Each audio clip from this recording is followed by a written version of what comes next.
Hey, what's up, guys? What's up? Welcome back, back from the not dead, I guess, but like back. Dr. Jaws here, and it's good to be back. I know it's been a really long time, so thank you guys for being patient. Tonight we're going to be talking about the Sicklefin Weasel shark, as well as our Shark Week contest. So it's actually kind of wild to believe this is our third year of the banner contest. So more to come on that. I announced the rules last week, and we have plenty of time. I think the deadline is July 20th, so we'll get into that as more and more people join tonight. But hope everybody is doing well. We got a couple fun treats tonight, aside from the Sicklefin Weasel Shark and the banner contest.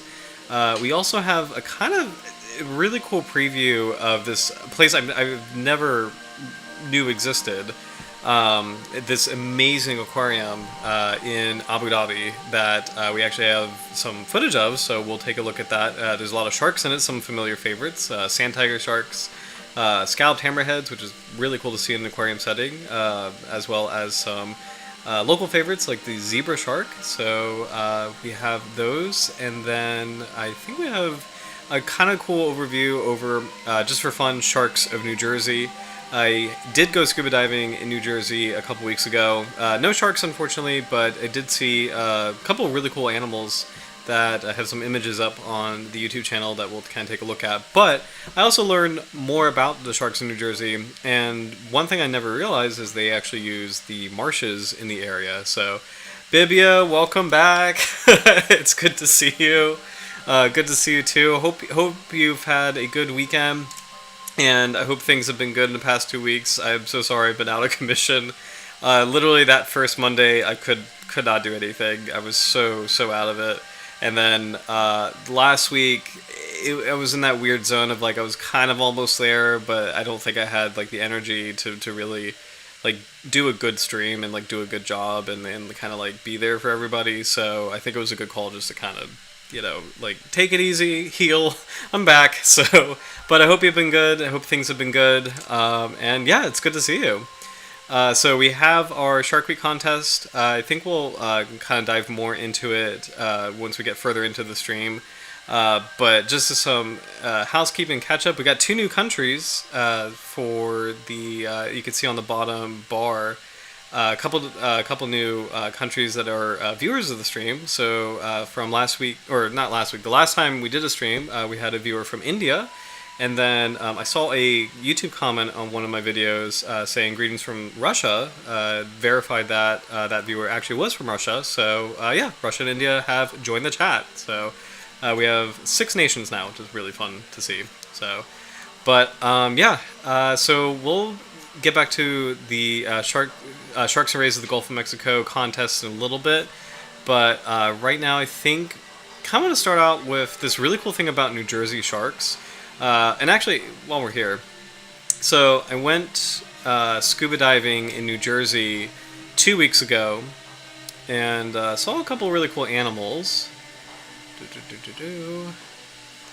While my YouTube loads. I really love this post feature, by the way, on YouTube, because it is very helpful to send quick updates. But yeah, these are some of the cool New Jersey sea creatures. New Jersey is actually really in an interesting zone where that ecoregion gets a lot of.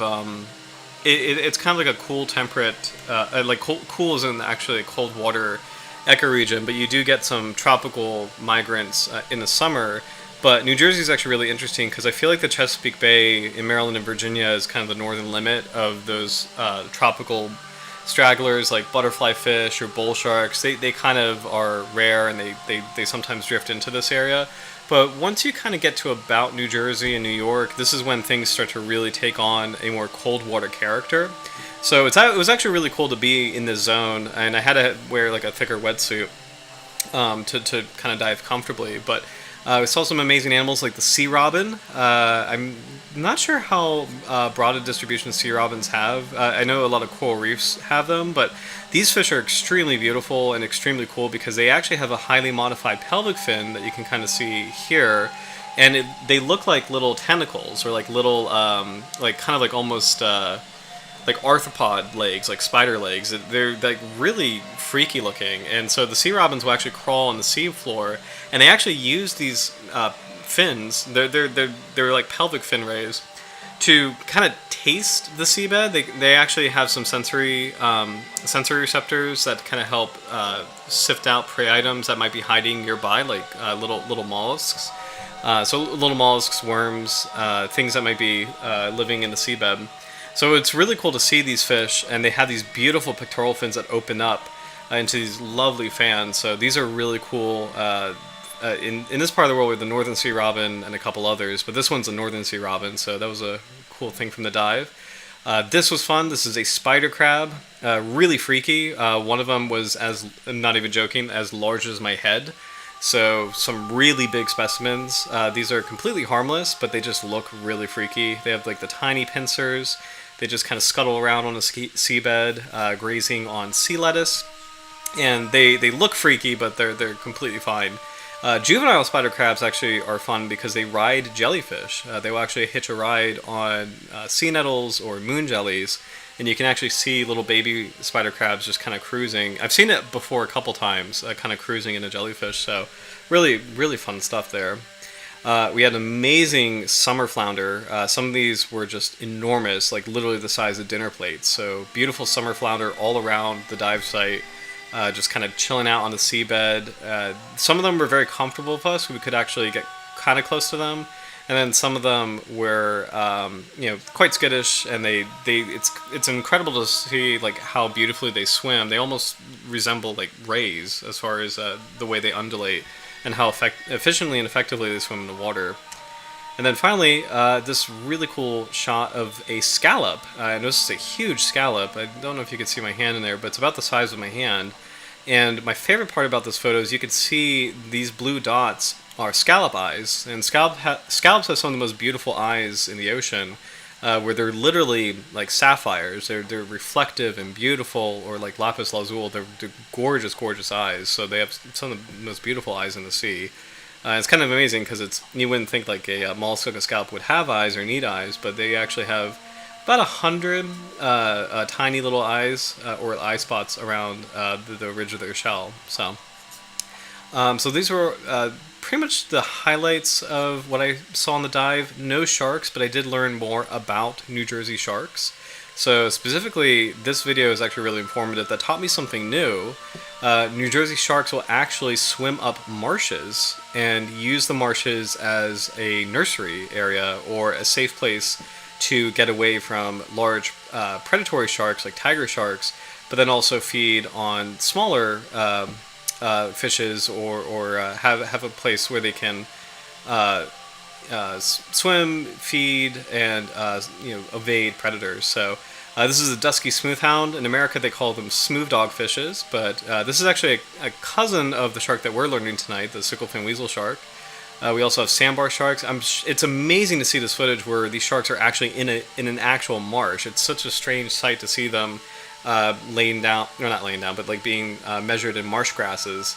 But it's really cool to see that sandbar sharks and smoothhounds, they're both very populous species in the Chesapeake Bay, and it's kind of amazing to see that. Likewise, they're very populous in New Jersey as well. So they'll use this habitat. Sand tiger sharks are really cool because these are actually probably the primary predators of sandbar sharks or sandbar shark pups in the Chesapeake Bay. So it's actually really cool to see that these three species, which are such a big part of the Chesapeake Bay ecosystem, they're also a big part of the nearby Delaware Bay ecosystem, and then adjacent to that is the New Jersey marsh ecosystem, and actually Delaware Bay borders New Jersey, like southern New Jersey as well. So it's kind of amazing. Like I feel like it's safe to say that these three species are great poster childs for this area, like the Mid-Atlantic region. And again, seeing these sharks being captured and measured in these marsh creeks is just wild. It's kind of breaking my brain a little bit in a good way, where I'm so used to like sharks, being near beaches or being in like coral reefs, and like these marsh areas, these tidal creeks are very narrow. So it's really cool to see them in this kind of unfamiliar environment. So, and I think those were all the species that we got. Oh, there we go. A couple other pieces of footage of New Jersey sharks, including their prey items: crabs, flounders. This is a great view of flounder swimming. Dusky smoothhound right there. offshore view of a great white or a white shark. So this is a mako sharks. These are some of the sharks that these little sharks want to avoid, and it's part of why they want to be in the marsh areas. So, and then there's a nice side view of a sand tiger shark. So yeah, this was really informative. What's kind of funny too is like where I went diving is literally Shark River in New Jersey. So it was a place that was literally called Shark River, but no sharks unfortunately. So the other thing I wanted to kind of take a look at, we will definitely not watch the whole thing, but before we dive into tonight's species, I just kind of wanted to show this as a special treat. This is this incredible aquarium, and technically it is a SeaWorld aquarium, and I'll actually post the, I wonder if I could just post the link in the chat. Should be able to do this, share, because I think this is going to be a lot of fun for everybody to watch later. It just looks so bizarre. It's kind of like Star Wars or Jurassic Park meets an aquarium. So I'll just kind of fast forward to some of the cool sections. So, oops, we don't need an ad. And usually, I'm not a big public aquarium fan, and especially SeaWorld. Sometimes it gets like a little tricky. Where SeaWorld, of course, has like the controversies with the orcas. And I don't think there's orcas in this aquarium, but SeaWorld as an organization, there's a lot of things that they, rightfully get criticized for. They also do some conservation work, but this particular aquarium was just really wild to see. So, and I'll just zoom forward to the section that really caught my eye. So check this out. This is if I'm not mistaken, this is the largest aquarium in the world. And it's like multiple stories. You feel like you're in a spaceship overlooking this enormous tank where all these like sharks and rays and pelagic fishes can swim freely. And I had to look at this. I was like, oh my gosh, this looks like a video game. Like this can't be real. And it's this incredible place that it really blew me away the first time I saw it. And you can actually see, ironically, we were looking at sand tiger sharks earlier. Oh, there's a cownose ray too. But you can see sand tiger sharks, Crocarius taurus, in this tank. So a very popular aquarium species, but it's kind of cool to see them in a tank in Abu Dhabi.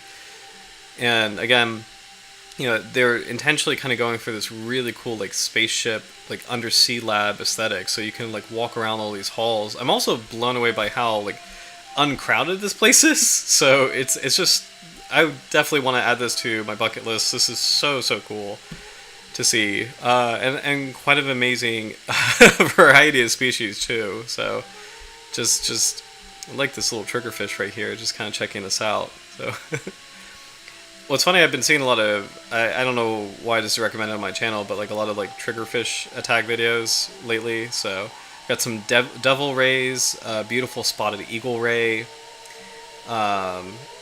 Actually, it's a gorgeous species that is native to the Atlantic. And actually, I think you can find spotted eagle rays in the Indo-Pacific as well, but they actually do live in the Atlantic, in Florida, sometimes the Carolinas. So let's zoom forward just to see. There's like all these different zones in this aquarium. But I really wanted to see. I really wanted to show this like giant tank, and I think there was a scalped hammerhead somewhere. Let's see.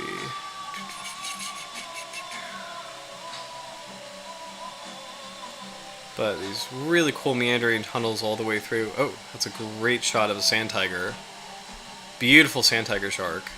And actually in really good condition too. You can tell just based on the skin color, the lack of aberrations. Because I used to take care of some. I haven't taken care of sharks, but I've taken care of other fish in aquariums.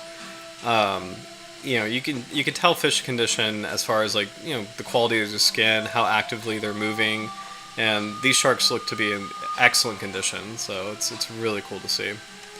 They even have a manta ray, beautiful manta ray here. So, but yeah, SeaWorld Abu Dhabi looks really cool. So if anyone ever goes, please let me know, and likewise I will do the same. Just because it looks so cool. So, but with that, I think we should dive into Hemigalius microstoma, the Sicklefin Weasel shark. So. This is a really cool group of sharks. They are akin to Hemipristis. or the snaggletooth shark. So they're kind of cousins of those sharks.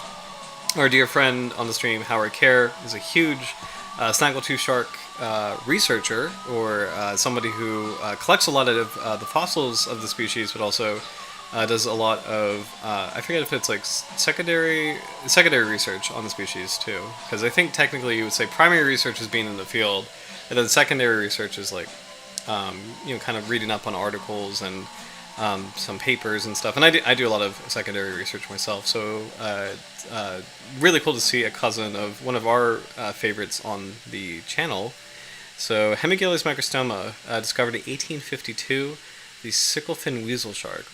So Indo-Pacific species. Really cool body shape.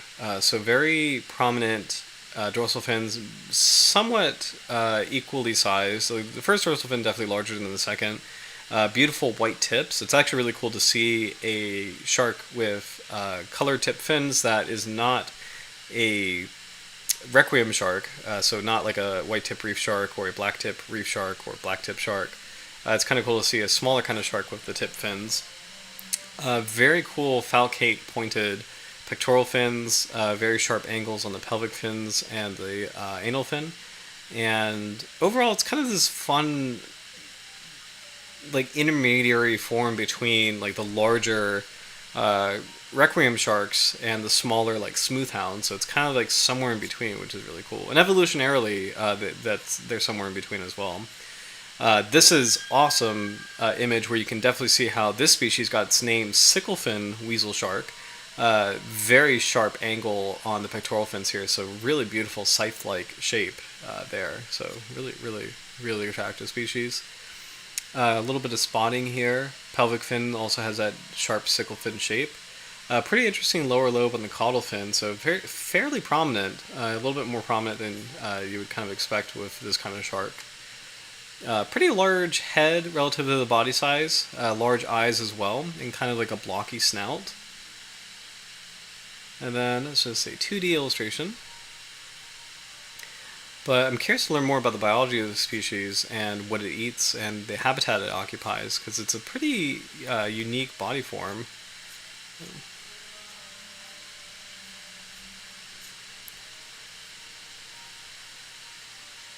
Let's see, so the word hemigaleus, hemi referring to half, kind of like hemisphere, referring to similarity to and close to or affinity with Galeus. So okay, I see. So half as in like half related, or that makes sense. So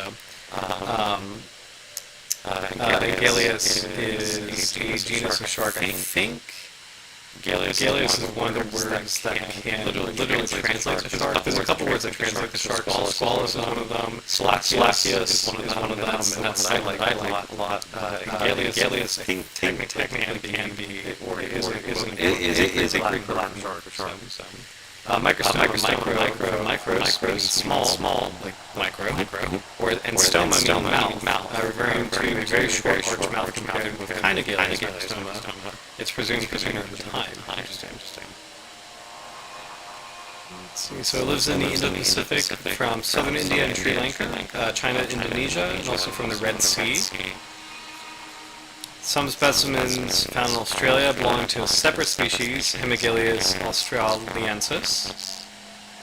Kind of a small shark, so 135 centimeters, that's about 1.3 meters, about 3.4 feet, and then 14 kilos. So kind of a smaller shark, smaller than I was expecting. Let's see.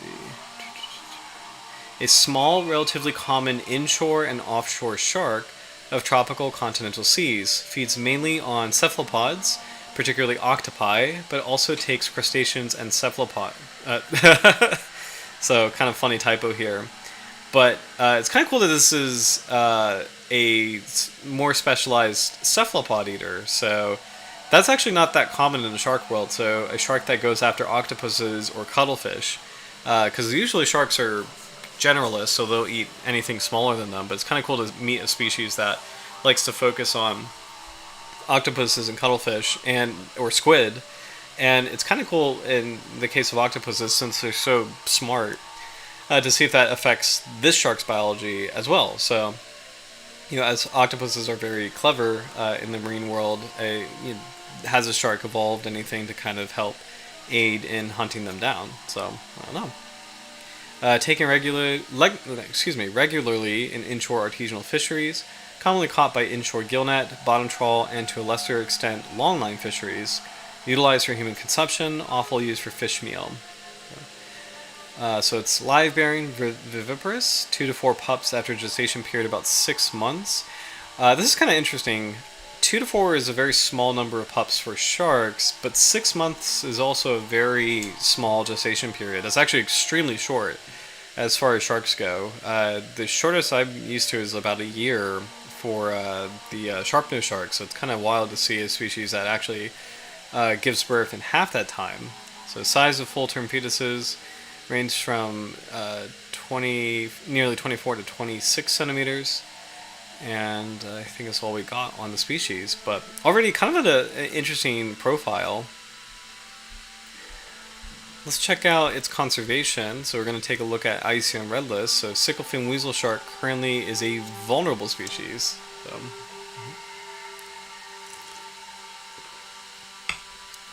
taking a swig of peach tea.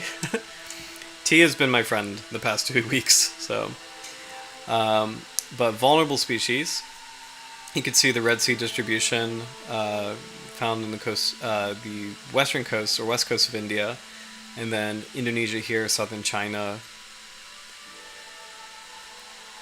Let's see what is making it vulnerable. Sunlit zone species, so 0 to 170 meters, so that's well within, well, not well within, but pretty much covering the entirety of the sunlit zone nearly. Let's see, assessment information in detail. Here we go. The Sicklefin Weasel shark, Hemigalius microstoma, is a small requiem shark distributed through the Indo-West Pacific, where it occurs from India to Taiwan. It is demersal in inshore waters on the insular and continental shelf from a surface to a depth of 170 meters. This species is subject to intense fishing effort throughout its geographic and depth range. It is taken as retained bycatch in industrial and artisanal fisheries with multiple fishing gears, including trawl and gillnet. The meat is consumed locally and traded internationally or used for fish meal production. Reconstruction catches of combined requiem sharks across the Gulf of Thailand, South China Sea, Sulu Celebi Sea, and the Indonesian Sea infer a population reduction of 42% over 3 generation lengths or 27 years. This level of decline is not species-specific, but is informative for understanding the broader levels of decline in sharks in the region. It is suspected that the Sicklefin Weasel shark has undergone a population reduction of 30 to 49% over the past 3 generation lengths due to levels of exploitation and is assessed as vulnerable. So that's really sad, and that's actually really scary because it doesn't seem like there's a lot kind of going for the species where it's a smaller species that lives in shallow water in areas of high fishing pressure. So a little scary that it's vulnerable. Thankful it's not endangered. And maybe the shortness of its reproductive cycle helps kind of, with its status, but let's see what else we can learn about it. Habitat and ecology. So demersal, meaning it likes to stick close to the bottom on a continental shelf from surface to 170 meters.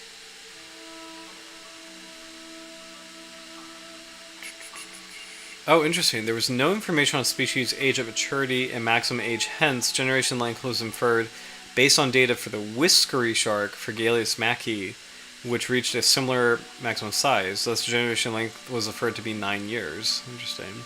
So maybe the information that we have on the species is not super accurate, which would be really sad. Conservation actions. Let's just see if there's anything here. No specific measures are in place. In India, the Gulf of Mannar Marine National Park and Sundarbans Biosphere Reserve could protect the species. Sri Lanka does not have commercial trawl fisheries. However, incidental catches likely occur in other fisheries. Myanmar, 2 shark reserves were established in the Miak archipelago, where targeting sharks is prohibited. And there's also a nationwide ban of targeted sharks in 2008. Despite the nationwide ban, sharks and rays continue to be captured in large numbers, partially because there's little or no enforcement and little knowledge of it in fishing communities.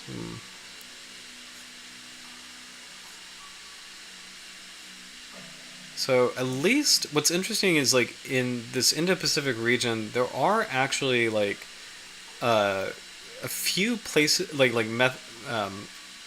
protective measures in place and marine reserves, which is really cool to see. Because I know we covered a lot of species in Central and South America, and it doesn't seem like those areas have as much like coverage as the Indo-Pacific, based on like what this is saying, which is really interesting. So it's nice to see that there are marine protected areas. Oh, here's another one. In the Philippines, there are 1,800 marine protected areas. Some of these marine protected areas are known to provide shark and ray protection, including Donsol, Malapascua, Cagayan Silo, and Tabataha Reefs National Park. This one, I apologize if I'm not saying it correctly. Tabataha, this is a very famous one, so really interesting that this shark can be found in a lot of marine protected areas, so it's really exciting to see that. As a reminder, marine protected areas are fantastic for nature and also good for the economy too. They provide a refuge for fish to grow larger, to reproduce, and actually reproduce more. And in turn, the areas surrounding marine protected areas benefit from an influx of fish population, which kind of help fishermen outside of the marine protected area. So it's kind of a win-win for the fish and win-win for or for the fish and the economy nearby. So fishing economy. So, let's see. In Vietnam, there is a prohibition on destructive fishing practices and some fisheries regulations. However, enforcement and compliance are limited. There are at least 3 marine protected areas: Han Mun, Ku Lao Sham, and Quan Dao, with an aim to preserve 2% of the marine area. Interesting. Further research is needed on population size and trends. Life history and catch rates should be monitored throughout the species range. So that was actually, as far as protection goes, that was a lot more than I was expecting. So that's encouraging as far as the Sicklefin Weasel shark's future and conservation. Let's see if we can find some more image of the species. Preferably alive. Because a lot of these look like maybe research catches, maybe fish market catches, so we'll move on to shark references to see if there's any images here. Still some catches. Sometimes shark references will have jaws. Oh, here we go. So no jaws, but teeth. This is actually a really great example of how this species is closely related to the snaggletooth sharks. This is a very unique tooth type as far as carcharodontiform sharks go. So check it out. You have this beautiful outer blade with 1, 2, 3, 4, 5, 6, 7 cuff splits. So definitely reminiscent of a snaggletooth shark tooth type. Snaggletooth sharks have very similarly shaped teeth across the fossil record, so it's really cool to see a close cousin. The Sicklefin Weasel shark have these kind of teeth. So, and you have to wonder how this might help with its prey items, especially since this species likes to target octopus, squid, and other kinds of cephalopods. Let's see if there's any other information on the species. Common names include Comadreja segadora, Melandre fossile, Sicklefin weasel shark, and weasel shark, so not a lot. And not much else as far as images, so we'll kind of keep hopping around to some field guides. So here's one. This is, we may have seen this before. I believe this is sharks in Arabia, or the Arabian Peninsula. So we'll take a closer look and check this out. Oh, sorry about that. So really cool view of a Sicklefin weasel shark. Closer to life based on the coloration. So the other images we saw probably were a little bit more deceased or kind of longer time deceased. But here this is kind of interesting. You can see a very beautifully prominent lateral line or kind of ridge near the lateral line here. And it almost has this like bright yellow or coppery appearance along with the white spots. So the white blotches on the mid body and this like really gorgeous golden color on the back and on the sickle-shaped pectoral fins too. The head itself looks actually particularly bronzy, so kind of like this golden, shiny, beautiful coloration. And it's actually really cool to see the skin tone or the skin color be this way because I feel like all sharks have likewise like extremely like energetic looking eyes, like these beautiful, dazzling, just gorgeous eyes, and it's actually really cool to see other features of a shark's body kind of capturing that brilliance as far as the coloration goes. Let's see if we can zoom in a little bit to get a better view.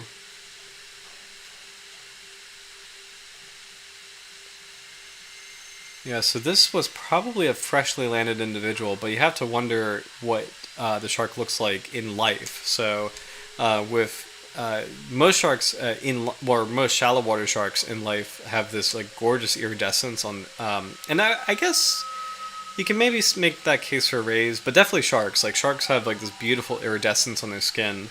At least for the shallow water species, they have this gorgeous like kind of multicolored reflection in the sun. So it would be really cool to see this kind of species in life, especially with its coloration. So it looks like in life it's more of a yellowy, goldy, bronzy color, and that must be just gorgeous in full sunlight.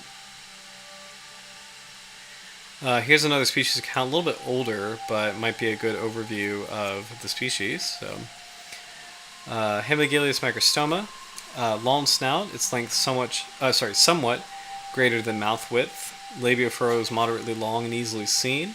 Mouth very short and broadly arched. Spiracles present and small. Gill opening short. Pectoral and pelvic fins strongly falcate or sickle shaped. Anal fin slightly smaller than second dorsal fin without long preanal ridges. Viviparous, so live bearing, 2 fetuses in a litter, which is actually smaller than we saw on IUCN Red List. Grows to maximum length at least 91 centimeters. Feed on small fishes and cephalopods. Caught with floating and bottom gill nets, long lines, and hook and lines. Utilized fresh for human consumption and offal used for fish meal. Really cool little sketch of the shark in life with a nice emphasis on the sickle-shaped fins. So here you can even see the dorsal fins have more of a recurve to them. And just out of curiosity, this is a checklist, pelagic sharks in the Indian seas, their exploitation, trade, management, and conservation. So kind of curious like what other sharks can be found in India. So we've got short fin mako, silver tip shark, Carcharodontis albomarginatus, so really beautiful species. Who's this one? Big nose shark, Carcharodontis ultimus. This one, Carcharodontis amblyrhynchoids, I want to say it's a graceful shark or the pig eye shark. I can't remember which one that might be. I think that's the pig eye shark. Sorry, amblyrhynchoids is the pig eye shark. Carcharodontis amblyrhynchos, I believe, is the gray reef shark. Very, very confusingly named. Carcharodontis amboyensis. Well, actually, you know what? Let me make sure I got this right. Sorry, these names are actually a little bit confusing. So, Carcharodontis amblyrhynchoids.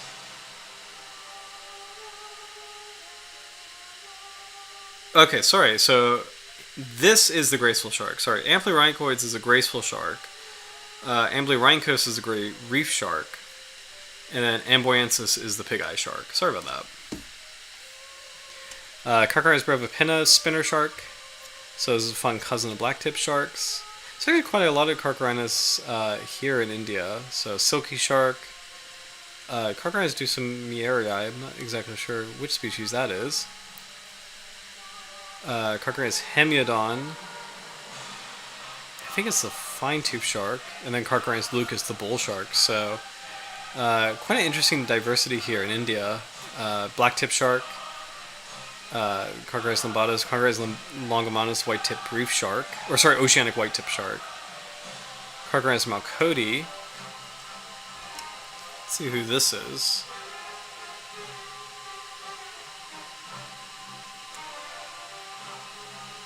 Checking on my phone, the hard-nosed shark, which that's new to me as far as a. It's really cool to see Indo-Pacific species, which is just such a different region, kind of from what I'm used to. So this actually might be a better view of sharks in the Indo-Pacific, including our Sicklefin Weasel shark. So we'll kind of go through this guide. It's a little bit more modern and a lot more colorful. So it'd be cool to see what we can see. And I'm going to try to position this so this is more center. There we go. Perfect. Okay. So Sicklefin Weasel shark. We've got this really beautiful illustration and a nice overview of how we can look at the key features for the species. So the first one is the snout is fairly long and rounded. So this is like the first identifying feature. The second one, mouth arched and short, teeth concealed when closed. So small mouth here. 3 is the gill slit short, less than 2 times eye length. So you can kind of see the positioning of the gill slits relative to the position of the eye. So this is just like a really brief overview of not meristics, but kind of like the details that fisheries biologists use to help identify at the species level. So,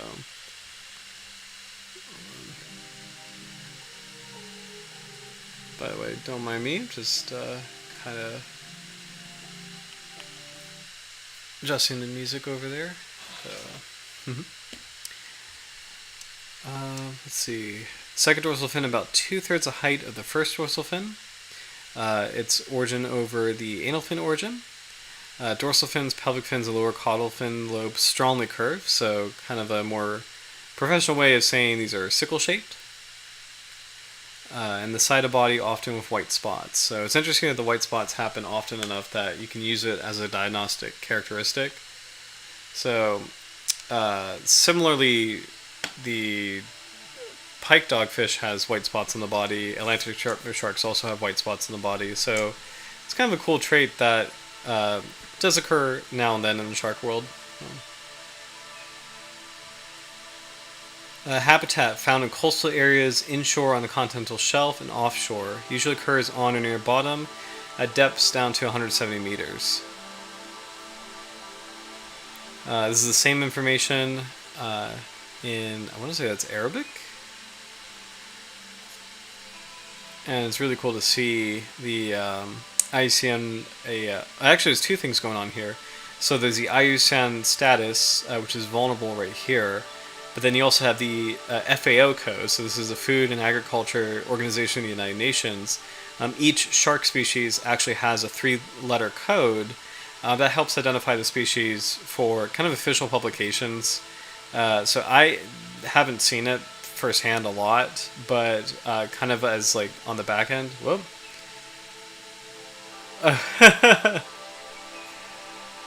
Oh my gosh, wait a minute. Sorry, I just saw a comment from Bibia. Would you fly my flag if you found out I tried to kill all sharks? Sorry, but oh my goodness. So I'm not sure if you're referring to which country you're referring to. So it might be, but I would not be happy with that. But I'm not sure. Was there a program that I'm missing as far as like specific like shark culling efforts? Because I know India is interesting. Where I think they actually India produces a lot of shark research. I don't know about Russia though. I've not seen a lot of shark research from Russia. So just kind of curious which country you're referring to. Because I have not heard of like specific, and I hope that isn't a thing that has occurred, like active shark culling. But I mean, I know certain countries have done that, but I don't know. I genuinely don't know off the top of my head. If like Russia, I'm sure India has not, but I don't know off the top of my head if Russia had a culling program. So that'd be really sad, but it also would be really strange because I mean, it's in a most of Russia's coastline is like Arctic, or like the northern coastline is like almost completely Arctic. The eastern coastline is Arctic and northern temperate. So the biodiversity of sharks is probably very low too. So, but I don't know. Let's see. Oh, here we go. Sorry. Original family was draped over. Oh, oh, oh my gosh, baby! I'm so sorry. I am so sorry. Yeah. I there's nothing I can say, but I am so sorry. I think just as far as just as a statement, kind of for the channel is just I want to make sure that every viewer who has an interest in sharks, has a passion for sharks, wherever they are in the world, I just want to kind of make sure that it's a welcoming community. But I mean, just that's why I like just want to include the flags. But I am so sorry, and there's no words that I can say. But I just want you to know that I see you, and I'm really sorry to hear that. So, but yeah, I think just as far as the channel goes, I look at it as just if there's somebody around the world who is interested in sharks, I want the flags to be up to be just to make sure that everybody's represented and everybody is here kind of united, just has a seat at the table if they have a passion for sharks, if they do want to have a conversation and discussion. So that's kind of where that is. But so but but I appreciate you sharing that. And I don't mean to offend or anything, so I apologize if I don't want to be that. I'd rather be just kind of welcoming. Like, this is kind of like our I almost said like our bar. It's there's just like how you see like in different pubs or bars or like restaurants around the world, you have like the different flags and stuff. So, but I just want you to know I respect that, and I hear you. So, but yeah, so, but let's. I do want to kind of see at the top here, kind of like what we have going on for this region.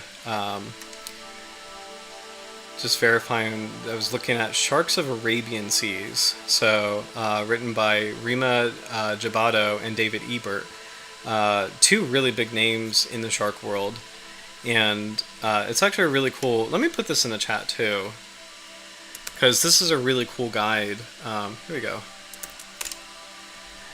This is a really cool guide on sharks of this part of the world that, and actually it kind of ties in weirdly with the video I had in the beginning of of Abu Dhabi, of the aquarium that again, I can't believe how huge that is. But it's actually really cool to kind of see with this species, kind of like the sharks that, it kind of shares this region with. So, and specifically when we kind of break down the region for this guide, you have the Red Sea, which the Sicklefin Weasel shark is a part of, the Arabian Gulf, the Strait of Hormuz, the Gulf of Oman, the Arabian Sea, Gulf of Aden, and Bab al-Mandeb, which I'm actually not familiar with that region. But what's kind of cool is it looks like a very narrow point of ocean. So kind of like the Strait of Gibraltar, that's almost kind of like closing off the Mediterranean Sea. So it's actually really cool to see that as a feature here. You can kind of see actually a really nice summary of the sharks that are in this guide, of a couple of their really important conservation statuses. So you have CITES and CMS. So CMS is a convention migratory species. So a lot of sharks are on Appendix 2. Some are in Appendix 1. CITES, I don't think there's any Appendix 1 shark, but this is the it's like the Convention of International Trade on it's one of like the most important pieces of like I don't want to say it's like legislation. I guess it's legislation. It's one of the most important agreements or trade agreements for a lot of animals, but sharks especially, where it's talking about how certain species are prohibited. So if a shark is on CITES or CMS, it's a really big deal, and it means that the species is given a lot of conservation attention. So I actually want to see if the Sicklefin Weasel shark is on any one of those. This is a shark's, I think it's a memorandum of understanding. So it's another kind of level of protection. So let's see what we got. So we got a couple of familiar faces: the spiny dogfish, pelagic thresher, big-eye thresher, common thresher. We have the oceanic white-tip and silky shark. It's really cool to see the scalloped hammerhead and great hammerhead are both covered by CITES and CMS, so those are two very high priority species. Smooth hammerhead is there, but not quite. We also have the basking shark, so that's actually covered by both appendices, and the great white shark, and the poor beagle shark. It's actually wild to see the two well, not wild, because the two hammerheads definitely are critically endangered. Basket shark is also solidly endangered. Poor beagle, I didn't realize it was kind of in as bad of a shape as it is. So, and yet the two makos, which need a lot of conservation help, looks like they're only on one. So, but let me show you the that clip I had. Here we go. Oh, there we go. That's what I wanted to find. So this is that aquarium in Abu Dhabi. Oh, no ads, no ads, no ads. Skip. Okay. There we go. So again, this... man, I'm so sick of the ads.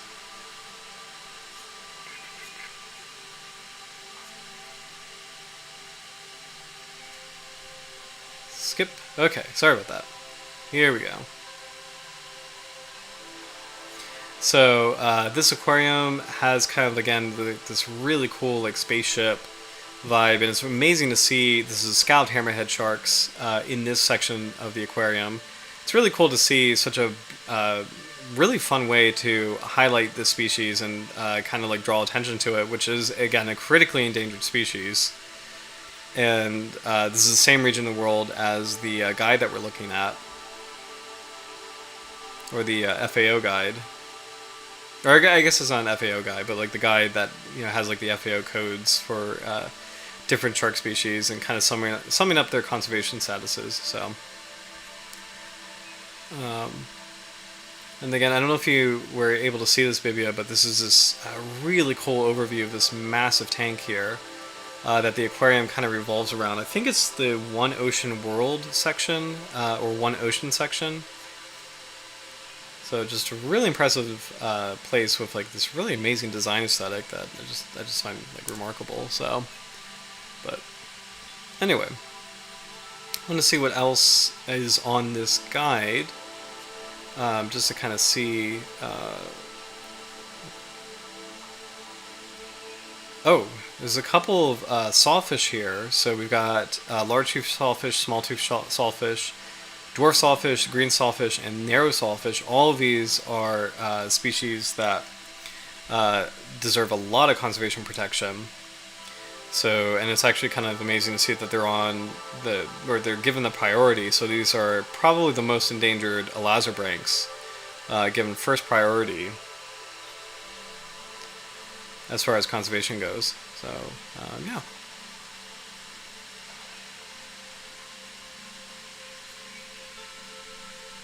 Let's see.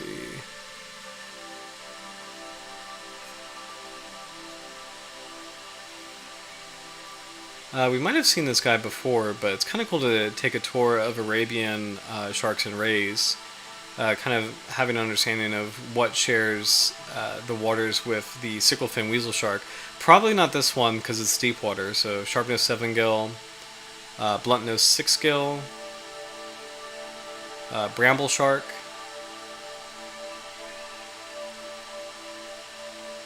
Yeah, these are all deep water, so we'll probably move to shallow water species. Dwarf gulper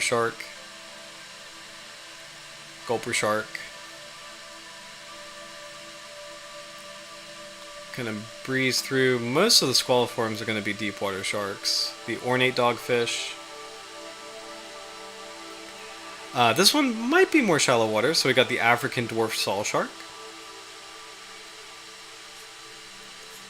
And we learned from the last stream this is a squalomorph.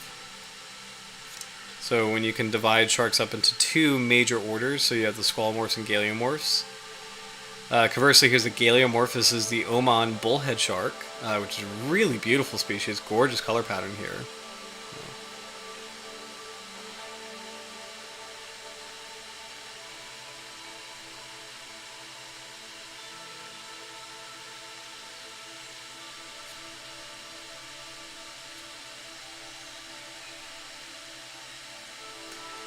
White spotted bullhead shark. Beautiful species.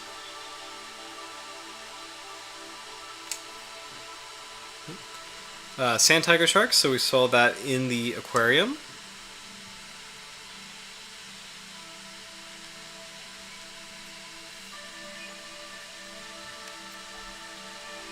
What else do we have here? We got the pelagic thresher. The big eye thresher. The classic thresher. These would probably not be near the Sicklefin Weasel shark because these are all more pelagic species, so the meaning they don't probably spend a lot of time on the coast. Sometimes they'll probably come close, but a lot of the time they might be kind of a mid-water column, so they probably won't run into the weasel shark as much. Same goes for the short fin mako. Oops. And the long fin mako, Isurus pacus.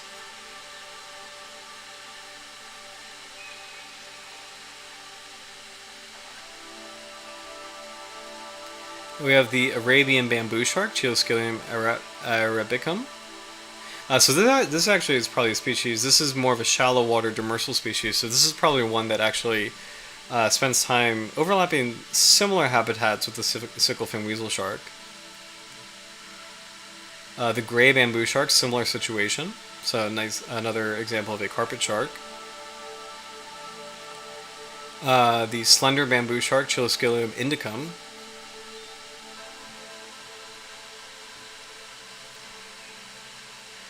The tawny nurse shark, this was one that we saw in one of the earliest streams we've ever had. Also, it's kind of fun, ironically, tawny nurse sharks have sickle-shaped pectoral fins, so that's similar to night species. The zebra shark, Stegostoma fasciatum.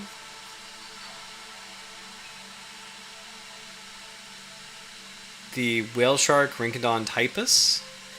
So two very famous, charismatic Indo-Pacific species. Well, I guess the whale shark's cosmopolitan. The zebra shark is definitely a beautiful representation of this part of the ocean. And there's a nice view of a whale shark here. It's kind of amazing to see that whale sharks are essentially like pelagic carpet sharks, like enormous pelagic carpet sharks adapted to the mid-water column. It's really cool to see that. These are some deep water cat sharks. They probably don't spend a lot of time. Well, this one does. So this deep water cat shark probably does not spend a lot of time with the Sicklefin weasel shark, but this one does. This is the coral cat shark, Itomicterus marmoratus. So this is one of my favorite species when I was younger. The mud cat shark, Bythylurus luterius. This one is actually kind of new. I don't think I've ever seen this species before.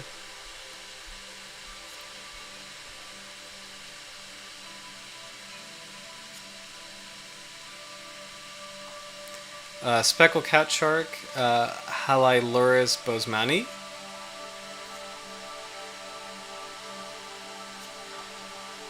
This is another one that I'm not too familiar with, but really beautiful color pattern here. So this is definitely more of a shallow water species. The quagga cat shark. This one is gorgeous with these like lovely tiger stripes here.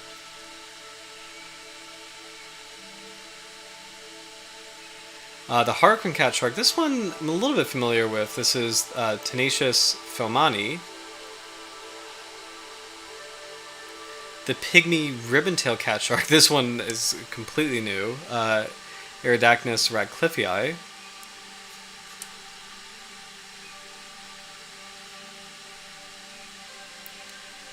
Some of these I think are also deep water species, so we'll kind of skip through.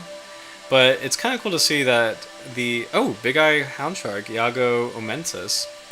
It's kind of cool to see that the Sicklefin Weasel shark is sharing the habitat with some pretty fun coral cat shark species and carpet shark species, so characteristic species of coral reef environments. Arabian smoothhound. The hook-toothed shark, Kynogaleus macrostoma. So this one is a very close cousin of our species. You can see some similar features. So the first dorsal fin, slightly larger than the second dorsal fin. Kind of more of a elongate body, kind of having that intermediary body type between smoothhounds and requiem sharks.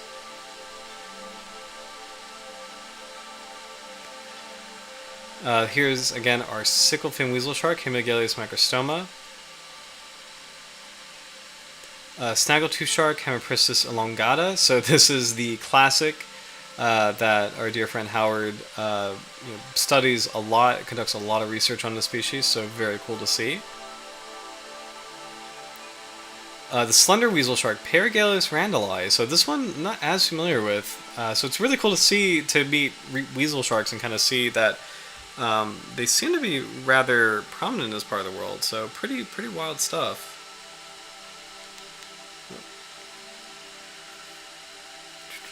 What else do we have? We have the I think that's it for like the smaller sharks. We have the oceanic white tip, silver tip shark. This is one that I really got excited about earlier. One of the most beautifully colored sharks in this part of the world. The big nose shark. Sometimes they get mistaken for sandbar sharks, just with their very large dorsal fin. Hey Howard, welcome back. Welcome back. Good to see you. Hope you're doing well. You actually jumped in at a great time. We were just covering the weasel sharks, so I'll go backwards just to kind of get a good overview. These are weasel sharks of the Arabian Seas. So not. Oh, actually, I guess Iago omensis, the hound shark. I think this is technically. Let me double check the classification on this species. So this is awesome. Oh, thank you. I really appreciate that. I mean, I'm sorry I've been out for 2 weeks. So I'm so sorry. It's been such a long time. I think it was the right call between. I mentioned to Bibby at the top of the stream. I was just completely out of it not last week, but the week after. There's no way I could do anything that first Monday. And then last week, I was just kind of on the fence of like, I didn't really have the energy to do this right. So it was a good call at that time just to kind of like, give it one more week. But completely on the mend, which is good. So COVID is not fun. But doing good, doing better. And it just feels good to be back to talking about sharks. So I'm trying to find Iago omensis, which here we go. So this is a hound shark. Okay, so this is actually not a weasel shark. So just want to double check that. So this is actually more closely related to the dusky smoothhound Musselus canis than it is to the the Sicklefin Weasel shark. And this one should have been a tell too. This is the Arabian smoothhound Musselus moses. So this is actually these two sharks are more closely related. So, oh cool! I just got back from up north. Oh cool! Where were you traveling, Howard? And also, did you have a good trip? So hope things went really well and were a lot of fun. I was showing a couple of the dive pictures I had from New Jersey. So no sharks, unfortunately, but I had a couple sea robins, a couple flounders. So overall good trip. But yeah, I'd love to hear kind of where you traveled to and some of the activities. So. Here's also the hook-tooth shark, Kynogalus macrostoma. So this now we're getting it back into weasel sharks here. So hook-tooth shark.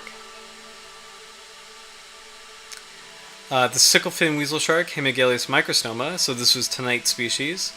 So as a summary of kind of what we learned, these actually potentially might be fairly quick to reproduce, but apparently some of the biology has been based, or some of the biology measurements have been based on a different species, as like a template. So we actually it may not be verified that it takes 6 months to, like the gestation period of the shark allegedly takes 6 months, which is really, really short. And this actually might not be accurate because it might be based off of a similarly sized species in lieu of a complete lack of data for this species. It is vulnerable. We learned that it's a vulnerable species that spends most of its time kind of near the bottom in shallow waters, so 0 to 170 meters. So that is definitely the epipelagic zone or the sunlit zone. And this species actually really likes to go after octopuses, so and then other cephalopods. So we were looking at the teeth earlier too. Whoops, I always do this on this website. But check it out. So we have this like beautiful, kind of almost snaggletooth-like teeth with this like really beautiful long blade, and then these major cusplets.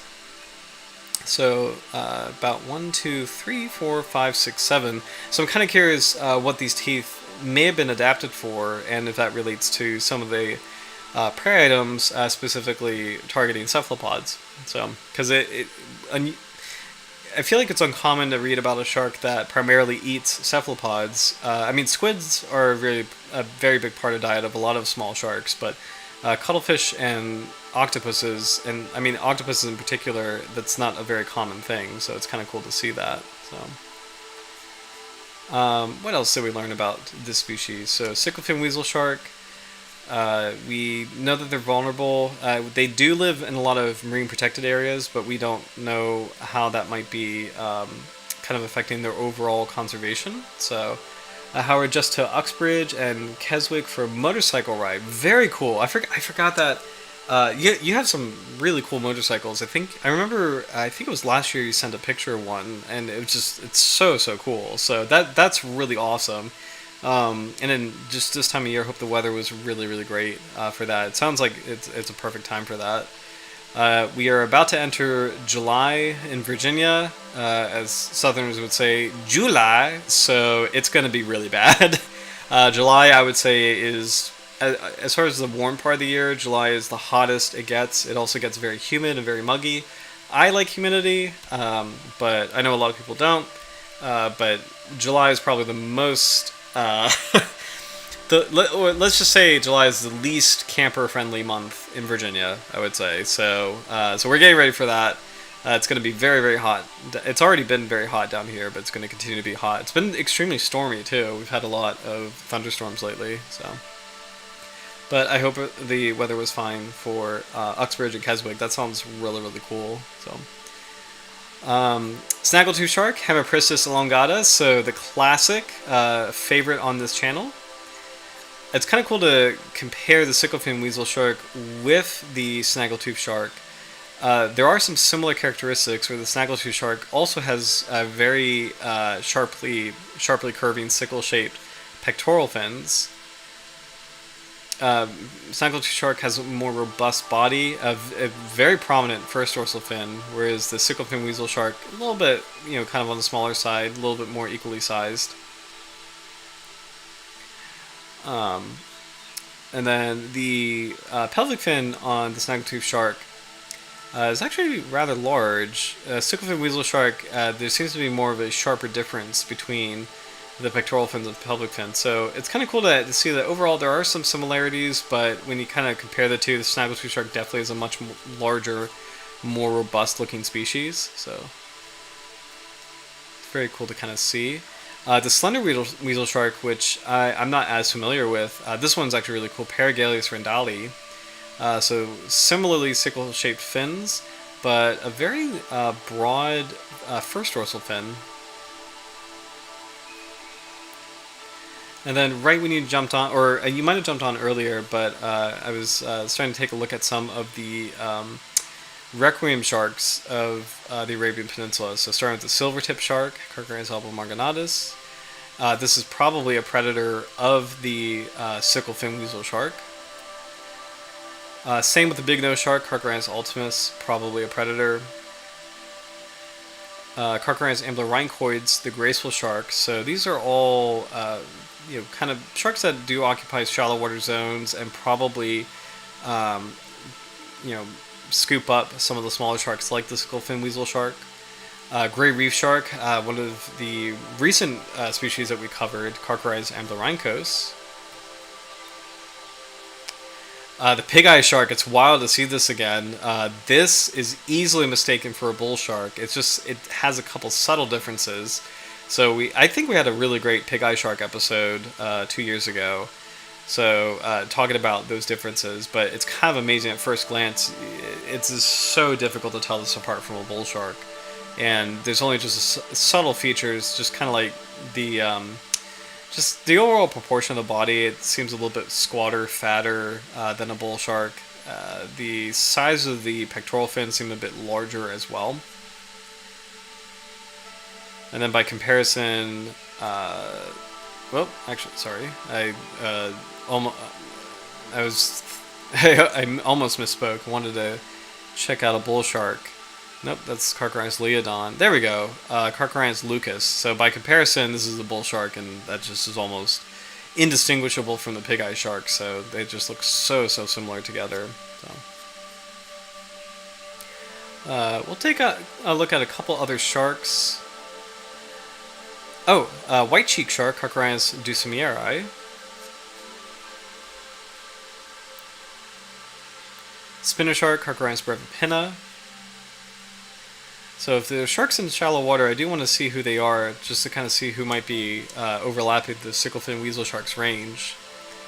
Silky shark, this one probably doesn't meet the Sicklefin Weasel shark that often because it's more open water. Pondicherry shark, this one's wild, Carcharodontis hemiodon. This is one of the rarest sharks in the world. It potentially is extinct. It is the critically endangered Pondicherry shark. So, Howard, the Miocene ancestor of Hemiprisus elongata, Hemiprisus sera, frequently fed on sirenians like dugongs and manatees. So that's incredible. That is super cool. I think that reminds me. I believe one of the sirenians was in dugong. I totally misspelled that. Dugong. There we go.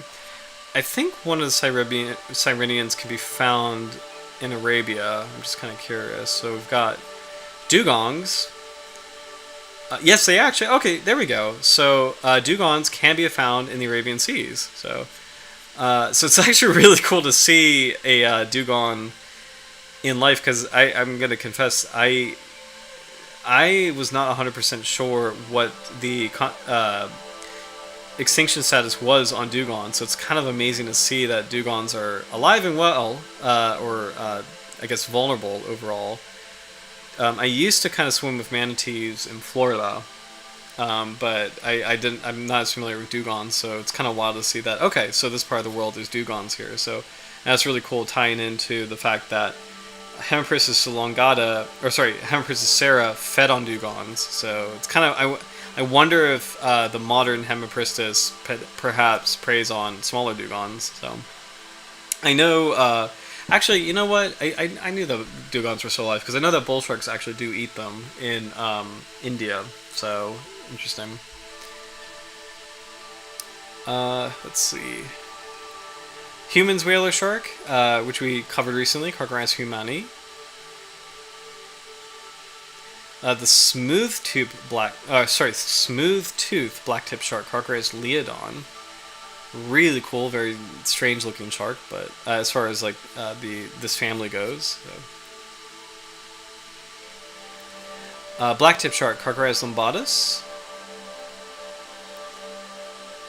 Oceanic white-tip shark, the classic, Carcharodon longomonus. Hard-nosed shark, Carcharodon malcoti. So cool little Carcharodon. The blacktip reef shark, one of the most beautiful sharks of this family, Carcharodon melanopterus. The dusky shark, Carcharodon obscurus, one of my favorites. Very, very classic mid-Atlantic species that is a poster child for conservation. It's kind of wild to see a vulnerable. On the far right, I know it's not showing up on the screen, but the status is vulnerable. Recently, they were reclassified as endangered, which is very sad. Sandbar shark, same thing actually. Also an endangered species, Carcharodon plumbeus. Spot-tail shark, Carcharodon sora. I love learning about the little Carcharodons because I'm not as familiar with them. Tiger shark, the iconic one of a kind. So this is definitely going to be a predator of the Sicklefin weasel shark. It is a shark that does like to occupy a wide variety of habitats, both shallow and deep, and it's a shark that eats anything. So this is definitely a shark that hunts the Sicklefin weasel shark. This one's interesting. I'm not as familiar with this. The broadfin shark, Lamniopsis temnicki. So this almost kind of looks like a kind of river shark in a weird way. So, however, the largest of the dugons, the stellar dugong, which reach up to 22 feet, is now believed extinct. Wow. Stellar dugong. I want to look that up.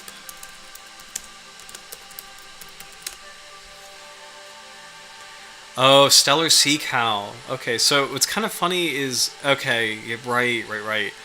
So, it's kind of funny. Like I'm aware of this from the name stellar sea cow. I didn't really. Oh wow. And I remember this was like a really big poster child of like 90s whale books, or marine mammal books. So. And it's kind of funny, like, I wonder if in other parts of the world, it's kind of like how you have gray nurse shark versus hand tiger shark. I wonder if other parts in the world, they refer to it as a dugong versus a sea cow. So when I was growing up, this was a sea cow, which is kind of funny to think about. So, and then here's a closely related modern dugong. And what's kind of amazing is you can see just from afar how the legend of dugongs and manatees is sailors would mistake them for mermaids. And you can actually honestly see from afar where they actually got that. So, wow, wait a minute. Wait. Sorry, I clicked too fast. That is wild. Hold on. Can I So I know it's not a really great angle, but this is how large these animals theoretically get. So 22 feet. That's really unbelievable. 12, 18. So this must be one of the absolute largest. That's just unbelievable of a Siberian achieving this size. That's completely wild. I don't think we have a lot of other sharks to review here, so I just want to check out the rest of this group that kind of live in the same habitat as the Sicklefin weasel shark. So we got the slit-eye shark, Loxodon macrinus, the sharp-toothed lemon shark, Necropyron acutidens. This is also known as the Sicklefin lemon shark. The classic blue shark. The milk shark, Rhizopyrodon acutus, so this is a cousin of the sharp-nosed. It is a kind of sharp-nosed shark. The gray sharp-nosed shark, Rhizopyrodon elegant lynx. That's a really cool coloration, actually. The spade-nosed shark, Scoliodon laticatus. The white-tip reef shark. And then finally, the hammerheads. We got the winghead shark. That's actually really cool that our Sicklefin weasel shark shares the same habitat as a winghead shark. That's really incredible, actually. The scalloped hammerhead, one of my absolute favorites. The great hammerhead with like it's kind of funny. This region has a lot of sickles in this region. As far as like fin shape, it's really funny. We have the Sicklefin Weasel shark, the Sicklefin lemon shark, the tawny nurse shark, which has sickle-shaped fins, and now the great hammerhead, which has sickle-shaped fins. That's actually, I kind of like that. That's a little bit of an aesthetic. That's really cool.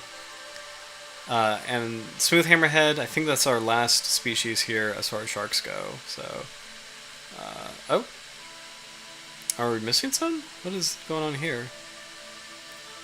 Oh, site species. So these are the high conservation priority species. So, just as a brief overview, dogfish, basking shark, white shark,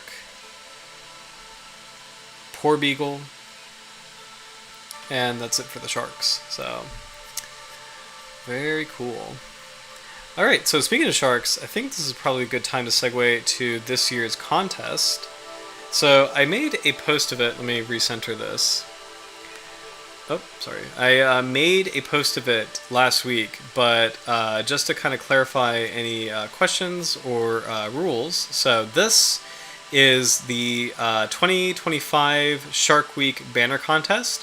So, and the theme is Sharks of the Gulf of Mexico. So, and I'll read this out loud. Rules are to design a YouTube banner in a 16:9 aspect ratio, ideally 2,560 pixels by 1,440 pixels. Sorry, 2,560 pixels by 1,440 pixels. I don't really care about the pixel size, but if for optimal resolution, this is what's recommended. But just to clarify, I don't really care about the pixel size personally. It's more like if you want to take it to that level, that's the advisable guideline based on YouTube standards. The thing I do care about is the 16:9 aspect ratio. That's something that actually does matter as far as like how you can frame the banner and stuff. So pixels are fine, but the ratio is the thing that kind of like is the is probably the most important as far as that goes. But anyway, design a YouTube banner for the Dr. Jaws channel. So it's the same rules as last year and the year before. Featuring one or more sharks native to the Gulf of Mexico. Bonus points if you can include the term Dr. Jaws and sharks of the Gulf of Mexico in the banner. So I would really love that. And to be clear, if it is referenced as the thing it's been referenced since centuries, the Gulf of Mexico, that is going to go further than any other name. So just to be very clear, and I say this just as a lover of marine biology, shark science. There's just centuries worth of research on sharks of the Gulf of Mexico and the body of water that is the Gulf of Mexico, and how the Gulf of Mexico, and particularly the subdivisions of the Gulf of Mexico, are very like very unique ecological areas and very unique communities of organisms. And it's just like all these pieces of research, shark research throughout the years, I mean, they have this common parlance and this common reference of the body of water known as the Gulf of Mexico, just like they would for the body of water known as the Chesapeake Bay, just like they would for the Gulf of Maine, the Gulf of St. Lawrence, George's Bank, like names mean things, the Straits of Florida, the Bahamian Atlantic, like names mean things.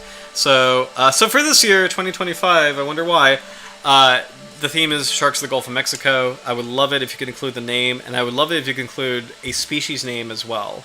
So it can be any species in the Gulf of Mexico. I think the big rule is, you could draw any kind of shark, but bonus points if it is a shark species native to the Gulf of Mexico.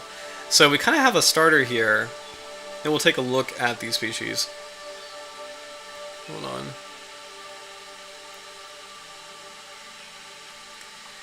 So some of the common species that are pretty easy, and it's really cool, easy or hard, it doesn't really, whether it's rare or common, I think it's fine either way. I think the quality of the art is going to be the thing. So you can pick one of these species, or you can do some research and find out what else lives in the northern Gulf, or sorry, the Gulf of Mexico. And there's actually quite a few sharks. I'd estimate at least maybe 45 to 50, maybe 55 species in the Gulf of Mexico. So, but we've got some classics like the whale shark, the blue shark, the oceanic white tip, the mako shark, the lemon shark, the cookie cutter shark, the silky shark, and the thresher shark. There's definitely a lot more than that. Off the top of my head, you could definitely find black tip sharks. You could definitely find white sharks. They're not common, but they're there. A lot of the hammerheads are in the Gulf of Mexico. So bonnethead sharks, I mean, that's a species I've literally seen in the Gulf of Mexico a couple times. Bull sharks, there's quite a few. So a lot of fun Atlantic species live in this part of the world. So the contest would be a banner featuring sharks of the Gulf of Mexico. Please send all submissions to either drjawssharks@gmail.com or via the Dr. Jaws Facebook page with the subject line Dr. Jaws Banner Contest by 11 p.m. Sunday, July 20th. So, and really, I mean, and I should have said 11 p.m. Eastern. I wonder if I can edit this, but 11 p.m. Eastern Time, Sunday, July 20th. Honestly, you know, this is a semi-hard deadline where if you can get it to me before the stream, it would count. I highly recommend, though, getting the submission in before this timeline. So 11 p.m. Sunday, July 20th. And I will say it's going to affect your chances of winning probably, because depending on the setup time for that week's stream, if it's sent the day of the stream, so that Monday, that might affect things. So please do your best to get this, get the piece of art in before the 20th.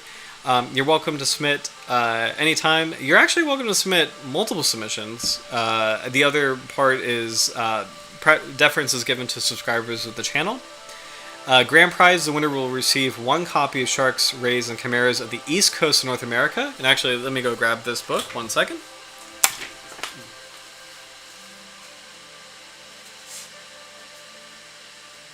Okay.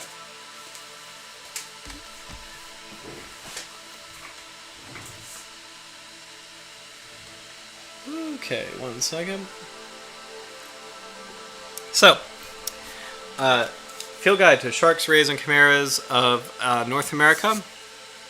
This is by the same amazing people who wrote Sharks of the World and the Pocket Guide to Sharks of the World. This is a regional guide, and it's the first of, I think, 2 volumes. So one of them is the East Coast. The intention is they're going to make the West Coast too.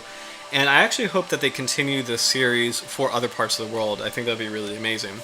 But what I really like about this book, it is more regionally focused, so you can actually, it will include regional names.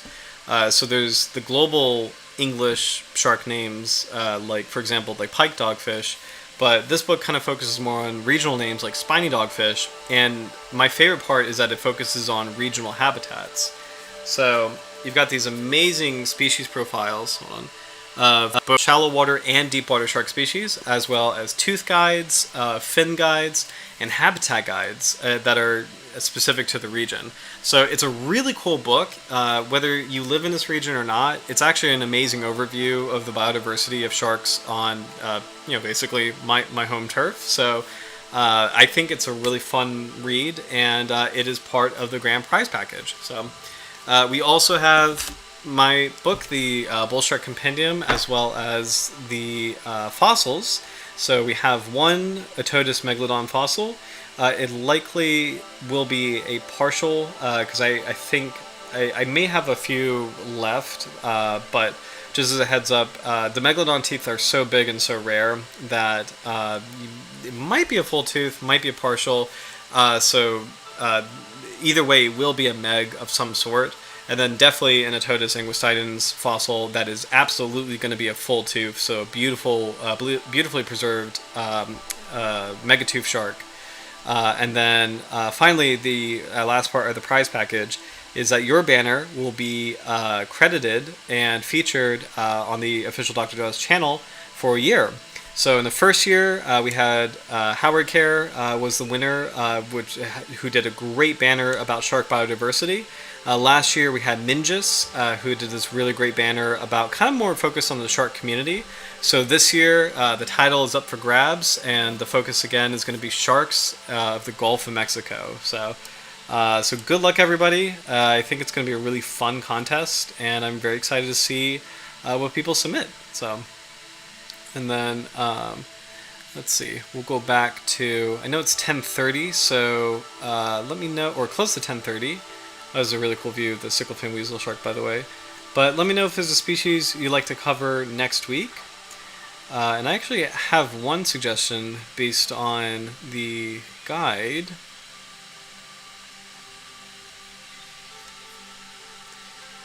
Let me go back. Here we go. The broadfin shark, Lamniopsis temnicki.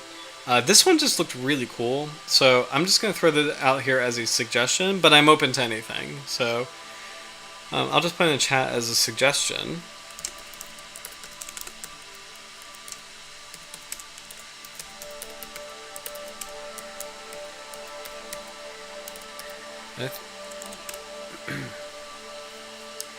Lamniopsis. I'm going to make sure I'm saying this right. Lamniopsis temminki. Okay, sorry, that took me a second. So Lamniopsis temminki, potentially next week's shark. So please let me know what you think about that species. And then I think we'll kind of wrap up the rest of the stream talking about some research. So this one kind of caught my eye. We might have seen this before. Let me recenter this again. But it's a very interesting article, Tooth Mineralization and Histology Patterns in Extinct and Extant Snaggletooth Sharks, Hemipristis, Evolutionary Significance or Ecological Adaptation. So we won't read the whole thing, but we'll kind of go through a brief overview of the article, just because it does include the modern Sicklefin Weasel shark and then some of its ancestors. So kind of curious to learn more about the fossil history, especially since we love this group of sharks. Shark jaws exhibit teeth that are arranged into distinct series and files and display great diversities in shapes and structures, which not only is related to their function, for example grasping, cutting, or crushing during feeding, but also bear a strong phylogenetic signal. So far, most research on the relationship between shark teeth and feeding ecology and systematics focused on the external tooth morphology only. Although the tooth histology of sharks has been examined since the early 19th century, its functional and systematic implications are still ambiguous.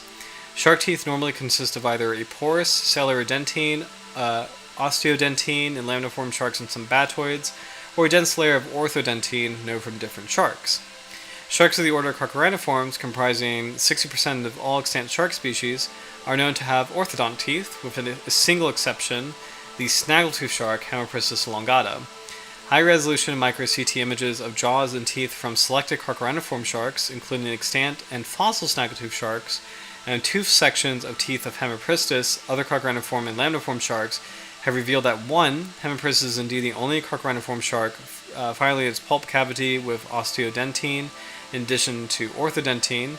2. The tooth histology of Hemipristis elongata differs from the osteodont histotype, which evolved in lamniform sharks and conversely represents a modified orthodonty. And 3. This modified orthodonty was already present in extinct Hemipristis species, but the mineralization sequence has changed over time. Our results clearly show the presence of a third tooth histotype, the pseudo-osteodont histotype, which is present in Hemipristis. The unique tooth histology of lamniform sharks might provide a phylogenetic signal for this group, but more research is necessary to understand the phylogenetic importance of tooth histology in sharks in general. So that was a mouthful, but I kind of want to see if we can get maybe shorter overviews of the evolutionary relationships between different shark species. So let's see. Sharks possess... Oh, cool. Howard says, sounds good. So broadfin shark will be next week's shark. Awesome. Sharks possess a constantly forming series of teeth in which functional teeth are replaced in succession, which are called polyphyodont dentition. There are two main different patterns how teeth can be arranged within a jaw. They either are added alternatingly within two adjacent tooth series, or in single tooth files. Okay, with teeth being shed individually, or in groups up to entire tooth rows. So one thing that kind of comes to mind is you have individual shark teeth being shed, which is like the classic. So like great white sharks, bull sharks, tiger sharks, just munching and losing teeth whenever.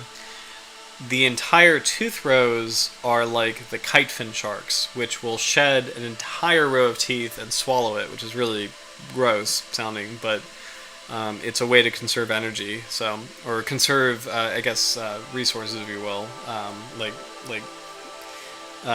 keratin, I guess. So, teeth are initially formed within a dental lamina on the lingual side of the jaws and move towards a functional position on the jaw margin in a conveyor belt-like fashion. So, that's a fancy way of saying teeth are kind of develop in the interior of the mouth. Remember, the term lingual is kind of like language. So it's like teeth on the lingual side, or teeth facing your tongue. Kind of like how your tongue is instrumental in language and kind of helping to articulate sounds. That's kind of related to the word lingual. So whenever you hear the term lingual, it's teeth on like the side of the side of the teeth that's inside the mouth. The opposite is labial, which are teeth near the lips. So like not lips, like sharks don't have lips, but that's what the word relates to. So it's like outward facing teeth are labial, inward facing teeth are lingual. So the outer side of a tooth is the labial side, the inner side of the tooth is the lingual side. So this is saying that teeth develop on the lingual side and they slowly move into a position at the edge of the jaw on the labial side. So if that makes sense, in a conveyor belt-like fashion. So. And there you go. Yeah, the teeth on the jaw margin, situated labially, are in an erect position suitable for feeding, while those situated on the lingual face of the jaw cartilage are less developed and are inverted with the tip of the tooth direction lingually towards the dental lamina, or in a semi-erect position.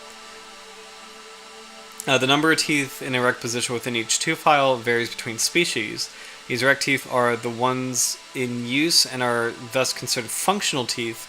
Teeth in a semi-erect or inverted position form the developing and replacement teeth. So, again, kind of a fancier way of saying that there's maybe one or two rows, maybe three, of functional teeth, and then there's teeth in waiting that are not fully developed yet.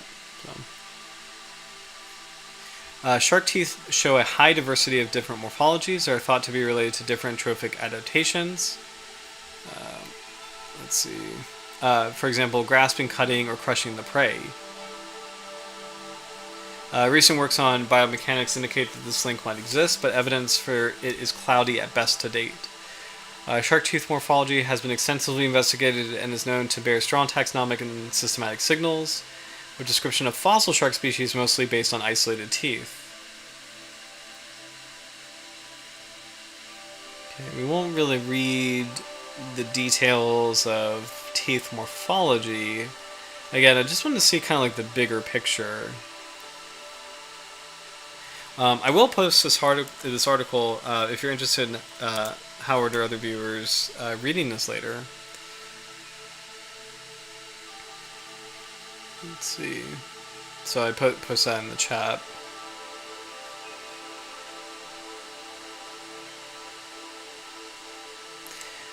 Okay. The snaggletooth shark, Hemiprisus elongata, is the sole extant species of its genus and the only cochranniform shark proposed to have the osteodont tooth histology. All other cochranniforms have been studied so far have characterized by orthodont teeth.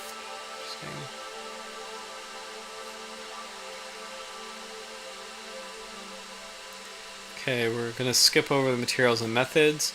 You can see Hemigalius microstoma here. So this is like our tonight shark has been used as a comparison species in this study. And you can see a really cool overview of the Hemiprisus elongata jaw. So we might have seen this before, but this is actually a really great shot of snaggletooth shark teeth. So beautiful, very dramatic looking upper teeth. Very strong blades with the classic multicusplets, giving the rise to the name snaggletooth shark. Very nasty looking long teeth, like narrow teeth in the lower jaw. Really cool cross section of the lower teeth and the conveyor belt. So these are lingually facing teeth right here. So this is like the back of the jaw. And then these two teeth would be considered like labially facing teeth. So these are teeth that are functional. You can actually see this here. So F1, F2 is functional tooth 1, functional tooth 2. So nice interview of the lower jaw. Really kind of creepy to see. You have the functional rows of teeth, the reserve teeth, and actually just down here, really deep within, kind of underneath the skin, just these incredible rows of developing teeth. So really freaky to see that actually. Just it's so many. Just to kind of give an estimation, I mean that would be 1, 2, 3, 4, 5, 6, 7, 8, 9, say 10 in a row, and say there's like 1, 2, 3, 4, 5, 6 maybe, so 60 teeth in just one side of the jaw. If you look at the other side, maybe 120 total, so it's a lot. Oh, actually also a really great orientation chart. So very simple but very easy. So again, as far as tooth direction, labial, lingual, dorsal, ventral. So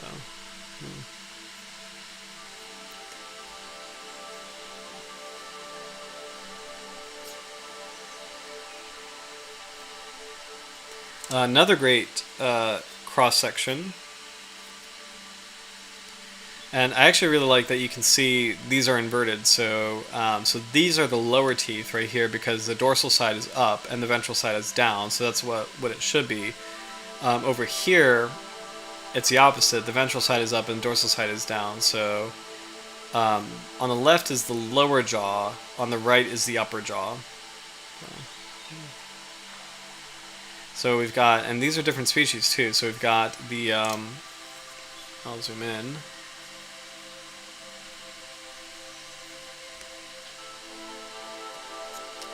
The black tip reef shark, Carcharodontis melanopterus.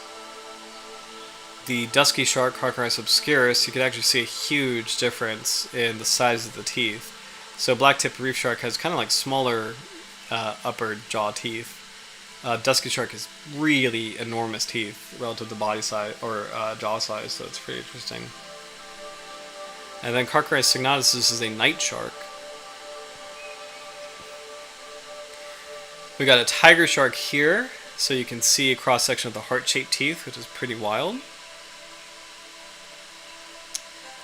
Blue shark right here, Prionis glauca. I think this is the milk shark. This is definitely a kind of sharp-nosed Rhizoprionodon here. Kynogalus microstoma, this is a cousin of Tonite species, the Sicklefin Weasel shark. And Hemigalus microstoma, so this is the Sicklefin Weasel shark right here. So we'll take a little closer look at this. So on the left is the lower jaw, and you can kind of see is in cross section these pretty fat looking teeth. One functional row here, one semi-functional row in the second row. Oops, sorry. Yeah, so one functional row at the forward edge, one semi-functional row here, and then these must be non-functional teeth. And then over here is the upper jaw, so very outward-facing first row of functional teeth, and then a couple of like retracted teeth here.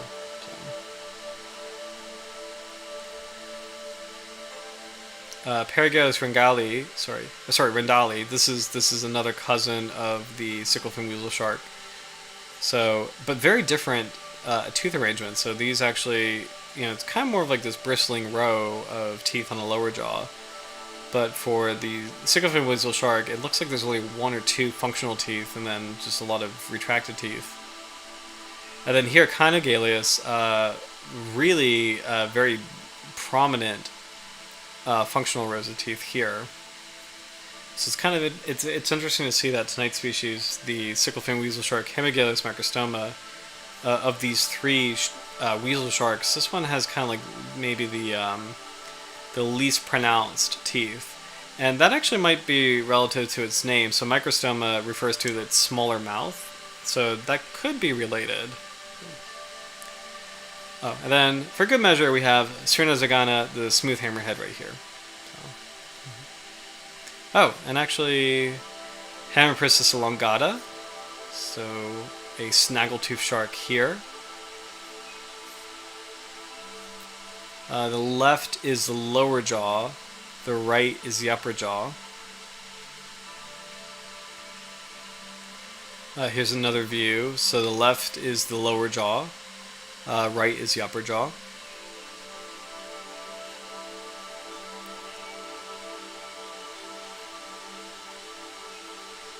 Okay.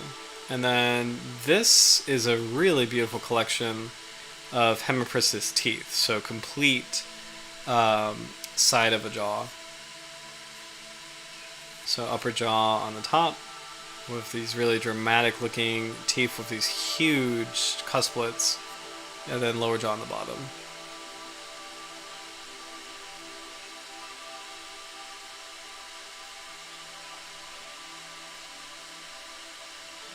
Really cool comparison between Hemipristis elongata and Hemipristis sera.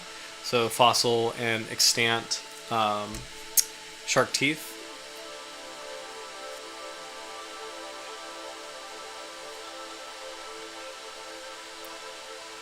And then what's this here?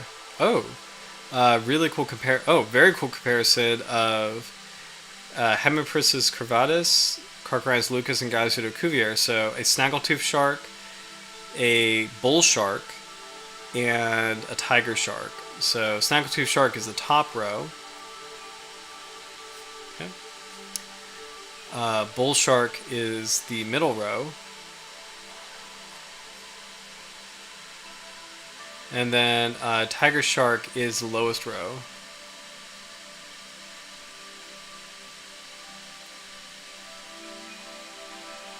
And then nice view over here of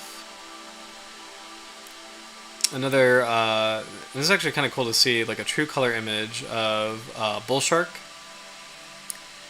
Carcharodontis lucus, Hemipristis sera, so snaggletooth shark, and then a mako shark on the bottom, Cerus onxorhynchus. So it's kind of cool to see in detail some teeth mineralization patterns. Love this photograph of a bull shark tooth, by the way, on the top left. So beautiful, broad, triangular teeth with these little cusplets, or these like little, not cusplets, serrations. These are like little serrations. And actually, I'll zoom in so we can compare. Yeah, that's actually a gorgeous image of a bull shark tooth.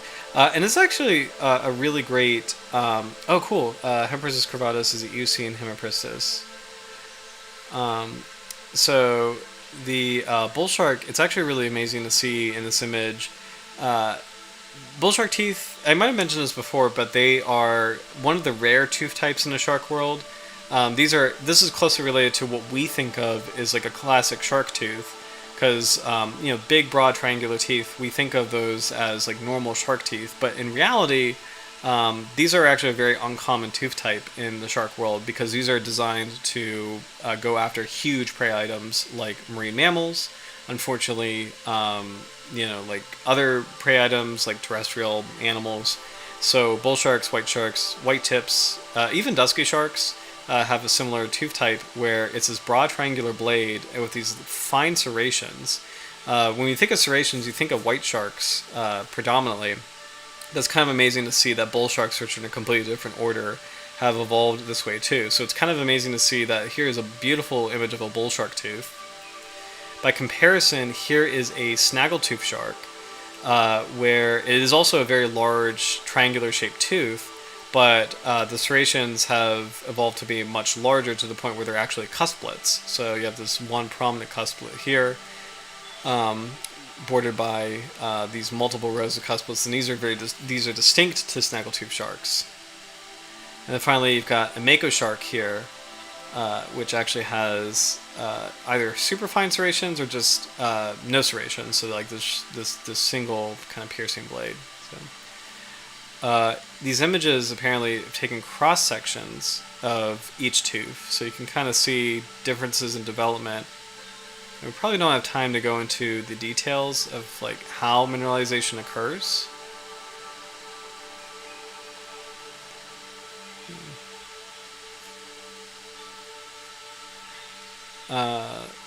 Let's see. But if anybody's interested in shark orthodonty, so the white line on this side indicates the plane of the section. So like the cross section. We're talking about, let's see, the fully mineralized tooth of the snaggletooth shark with a thick layer of orthodentine surrounding the osteodentine core. In comparison, the bull shark has a hollow pulp cavity surrounded by tightly packed orthodentine. And then the bottom tooth, the mako shark, is fully filled by osteodentine. Orthodentine is absent in the species. So it's actually kind of cool to see on like this very finely detailed level. There's actually differences in evolution, differences in tooth evolution, differences in tooth shape. And overall, the gist of the study is Hemipristis, the snaggletooth sharks, are just weirdly different from their close cousins, the Carcharodontiforms, and they actually are a little bit more. The tooth type is more closely resembling lamniforms like the mako shark, so it's pretty interesting stuff. Okay, we'll just kind of breeze through the discussion. I think this might be last thing for tonight. Also, I did notice, if I'm not mistaken, nope, never mind. So, all observed Carcharodontiform sharks except Hemipristis elongata clearly characterized by orthodont tooth histology. Sorry, we'll just kind of skip through this because we don't need to go into all the details. I just kind of want to see if there's big takeaways related to like shark evolution. I just think that stuff is so interesting.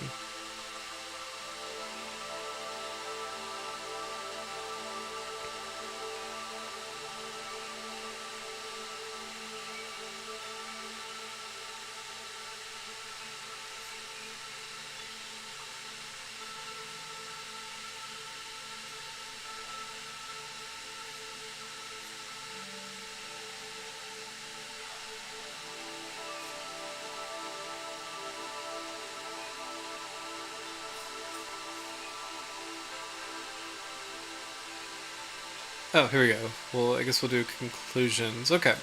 In this study, we demonstrated the osteodont histotype found in teeth of Hemipristis longa, snaggletooth shark, differs from nanoform sharks.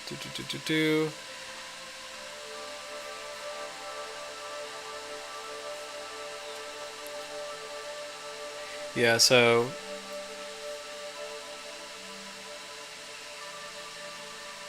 okay.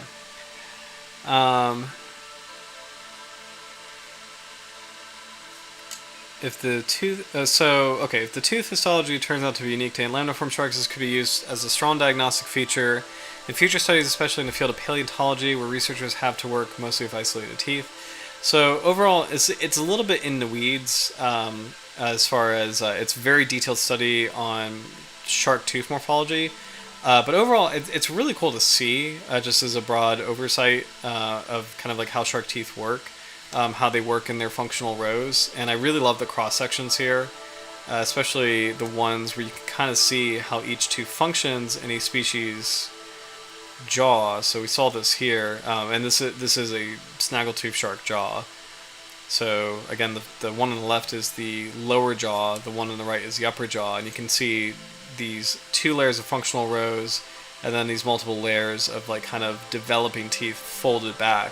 So it's really cool to see a cross-section and kind of see how the teeth are pushed forward throughout the shark's life, and then as the shark sheds outer teeth, it replaces them with backup teeth, which is really incredible. In a weird way, it'd be kind of cool if humans had that. Also, it'd probably be terrifying if humans had that. So, I don't think I have any other specific studies focused on the Sicklefin Weasel shark, so I'm just going to hop around to make sure I'm not missing anything. And we might end the stream a little bit early tonight. Let's see.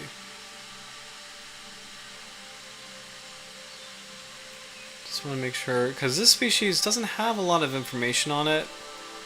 But I am glad we covered it because it is such a unique looking shark, and it is really cool to see, um, how it intersects with the other weasel sharks.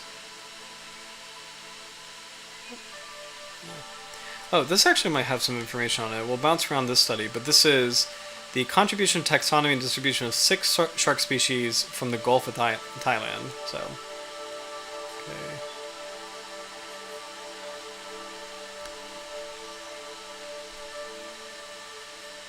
So it looks like the Sicklefin Weasel shark is one of 2 weasel sharks that can be found in Thailand.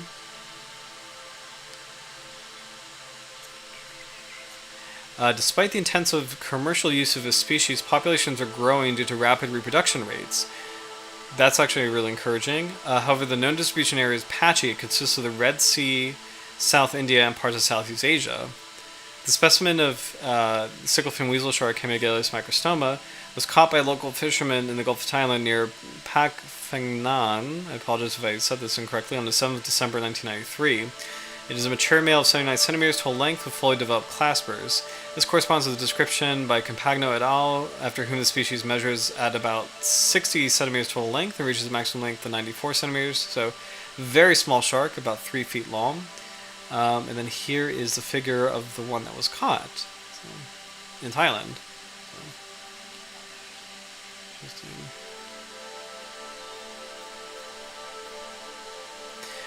Great figure of the teeth.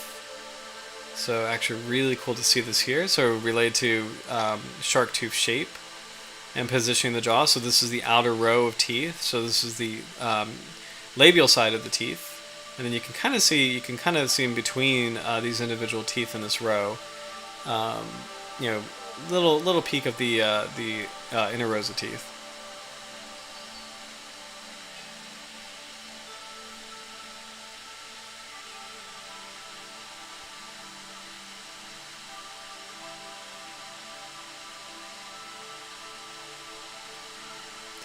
Okay, and I think that might be it on this species. I want to make sure I didn't miss anything here.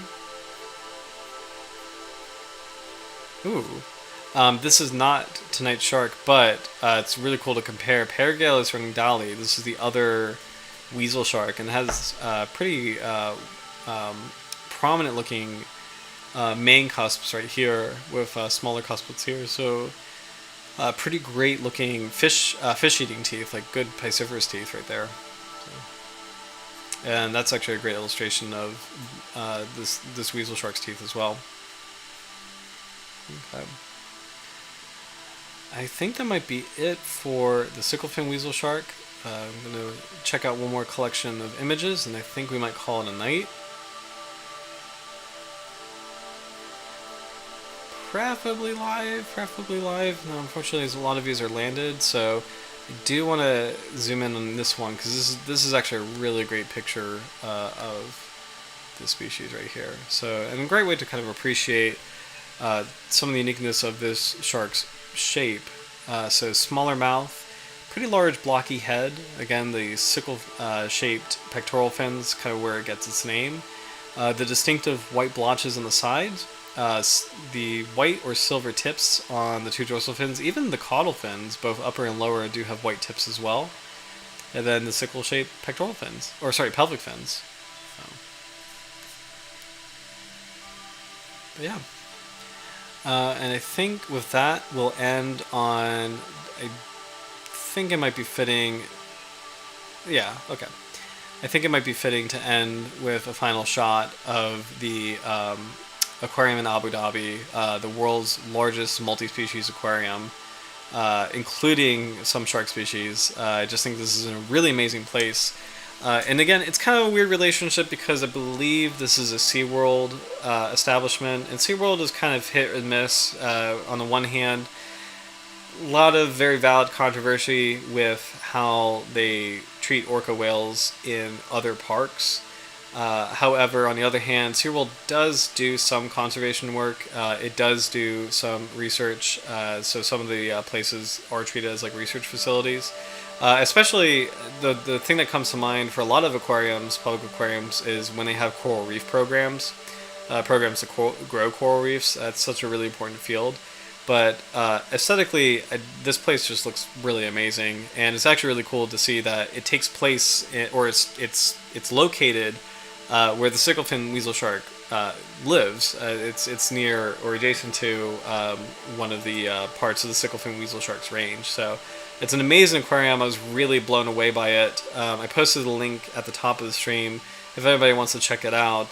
This video itself is about 50 minutes, so it's a really cool aquarium tour. So I definitely recommend if anybody kind of wants to see what this is about. So, oh, and there's a sand tiger shark right there too. So, but anyway, I think with that we'll kind of wrap up for tonight. But guys, thank you so much for watching, and thank you so much for being a part of our community and for being patient. I'm sorry I was out for 2 weeks. That is not ideal. I don't want to be out for that long. Nope, no ads. But yeah, I was just really sick that first week, and then the second week I was kind of on the fence, and I didn't know if I could really pull off a engaging stream. So, but I definitely feel like myself again, which is great. So glad to be back. Glad to skip through the ads. And glad to end with some of these stunning views of this aquarium, and to have a nice discussion about weasel sharks. So, but tune in next week. I hope you all have a great week, and hope you all have fun plans for the weekend.